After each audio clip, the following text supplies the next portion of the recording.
¿Algo por abandono de personas? Sí.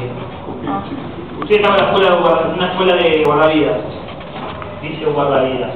Hay un accidente en la calle. Vos no participaste. Ahí tiene que ver un montón de cosas.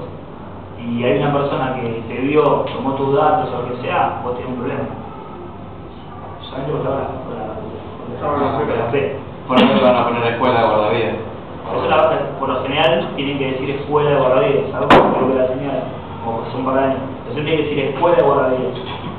Escuela de guardavidas significa que están estudiando. Si vos decís guardavidas, puedes intervenir. Una cuestión que después puede tener problemas a nivel civil y demás, a nivel penal. Eso la gente quizá no lo sabe. Pero si vos estás ahí y está un policía, por ejemplo, a full en un problema y te ve que vos pasás que no hiciste nada, sí lo saben.